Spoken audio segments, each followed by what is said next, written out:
नीलेश शहर के उस प्रतिष्ठित रेस्टोरेंट में अपनी पत्नी नेहा के साथ अपने विवाह की दूसरी सालगिरह मनाने आया था। वह आर्डर देने ही वाला था कि सामने से एक युगल आता दिखा।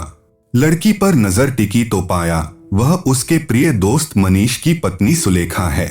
उसके साथ वाले युवक को उसने पहले कभी नहीं देखा था। मनीष के सभी मित्रों और रिश्तेदारों से नीलेश परिचित था। पड़ोसी होने के कारण वे बचपन से एक साथ खेले कूदे और पढ़े थे। यह भी एक संयोग ही था कि उन्हें नौकरी भी एक ही शहर में मिली।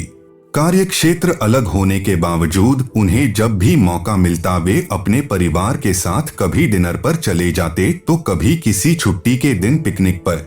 उनके कारण उन दोनों की पत्नियां भी अच्छी मित्र बन गई थीं। मनीष का टूरिंग जॉब था। वह अपने काम के सिलसिले में महीने में लगभग 10 से 12 दिन टूर पर रहा करता था। इस बार भी उसे गए लगभग 10 दिन हो गए थे। यद्यपि उसने फोन द्वारा शादी की सालगिरह पर उन्हें शुभकामनाएं दे दी थीं, किंतु फिर भी आज उसे उसकी कमी बेहद खल रही थी।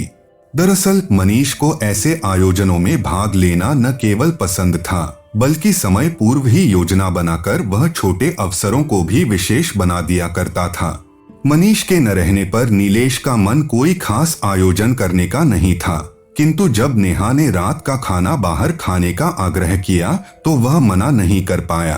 कार्यक्रम बनते ही नेहा ने सुलेखा को आमंत्रित किया तो उसने यह कहकर मना कर दिया कि उसकी तबीयत ठीक नहीं है, पर उसे इस समय देखकर तो ऐसा नहीं लग रहा है कि उसकी तबीयत खराब है। वह उस युवक के साथ खूब खुश नजर आ रही है। नीलेश को सोच में पड़ा देख नेहा ने पूछा तो उसने सुलेखा और उस युवक की तरफ इशारा करते हुए अपने मन का संशय उगल दिया।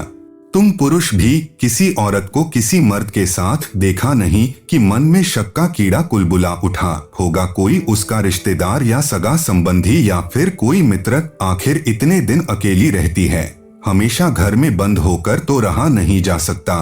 कभी न कभी तो उसे किसी के साथ की सहयोग की जरूरत पड़ेगी ही। वह प्रतिरोध करते हुए बोली, न जाने क्यों मुझे पुरुषों की यही मानसिकता बेहद बुरी लगती है।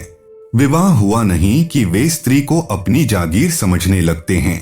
ऐसी बात नहीं है नेहा, तुम ही तो कह रही थी कि जब तुमने डिनर का निमंत्रण दिया था तब सुलेखा ने कह दिया कि उसकी तबीयत ठीक नहीं है और अब वह इसके साथ यहाँ। यही बात मन में संदेह पैदा कर रही है। और तुमने देखा नहीं वह कैसे उसके हाथ में हाथ डालकर अंदर आई है तथा उससे हंस कर बातें कर रही है। मन का संदेह चेहरे पर झलक ही आया। वह समझदार है, हो सकता है वह दाल भात में मूसलचंद न बनना चाहती हो इसलिए झूठ बोल दिया हो। वैसे भी किसी स्त्री का किसी पुरुष का हाथ पकड़ना या किसी से हंसकर बात करना सदा संदेहास्पद क्यों हो जाता है। फिर भी अगर तुम्हारे मन में संशय है तो चलो उन्हें भी अपने साथ डिनर में शामिल होने का फिर से निमंत्रण दे देते हैं। दूध का दूध और पानी का पानी हो जाएगा। नेहा ने नीलेश का मूड खराब होने के डर से बीच का मार्ग अपना लेना ही श्रेयस्कर समझा। हाँ, यही ठीक रहेगा। किसी के अंदरूनी मामले में दखल न देने के अपने सिद्धांत के विपरीत नीलेश नेहा की बात से सहमत हो गया। दरअसल वह उस उलझन से मुक्ति पाना चाहता था जो उसके दिल और दिमाग को मथ रही थी। वैसे भी सुलेखा कोई गैर नहीं, उसके अभिन्न मित्र की पत्नी है। वे दोनों उठकर उनके पास गए। उन्हें इस तरह अपने सामने पाकर सुलेखा चौंक गई, मानो वह समझ नहीं पा रही हो कि क्या कहे। दरअसल सुलेखा, हम लोग यहाँ डिनर के लिए आए हैं। वैसे मैंने सुबह तुमसे कहा भी था, पर उस समय तुमने कह दिया कि तबीयत ठीक नहीं है। पर अब जब तुम यहाँ आ ही गई हो तो हम चाहेंगे कि तुम हमारे साथ ही डिनर कर लो, इससे हमें बेहद प्रसन्नता होगी। नेहा उसे अपनी ओर आश्चर्य से देखते हुए भी सहजता से बोली। पर सुलेखा ने झिझकते हुए कुछ कहना चाहा, पर वर कुछ नहीं। सुलेखा जी, मनीष नहीं है तो क्या हुआ, आपको हमें कंपनी देनी ही होगी। आप भी चलिए, आप शायद सुलेखा जी के मित्र हैं। नीलेश ने उस अजनबी की ओर देखते हुए कहा। यह मेरा ममेरा भाई सुयश है, एकाएक सुलेखा बोली। Very glad to meet you Suyash, मैं नीलेश, मनीष का लंगोटिया यार। पर भाभी, आपने कभी इनके बारे में नहीं बताया, कहते हुए नीलेश ने बड़े गर्मजोशी से हाथ मिलाया। यह अभी कुछ दिन पूर्व ही यहाँ आए हैं, सुलेखा ने कहा।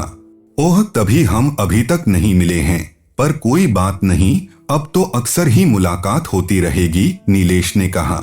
अजीब पसोपेश की स्थिति में सुलेखा साथ आ तो गई, पर थोड़ी देर पहले चहकने वाली उस सुलेखा तथा इस सुलेखा में जमीन आसमान का अंतर लग रहा था। जितनी देर भी साथ रही चुप ही रही, बस जो पूछते उसका जवाब दे देती।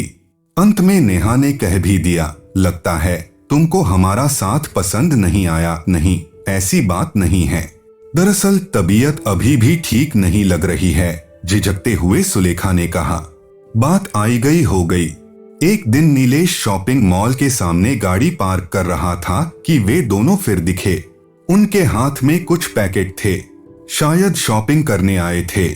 आजकल तो मनीष भी यही हैं। फिर वे दोनों अकेले क्यों आए, मन में फिर संदेह उपजा। फिर यह सोचकर उसे दबा दिया कि वह उसका ममेरा भाई है, भला उसके साथ घूमने में क्या बुराई है। मनीष के घर आने पर एक दिन बातों बातों में नीलेश ने कहा, भाई तुम्हारा ममेरा साला आया है तो क्यों न इस संडे को कहीं पिकनिक का प्रोग्राम बना लें। बहुत दिनों से दोनों परिवार मिलकर कहीं बाहर गए भी नहीं हैं।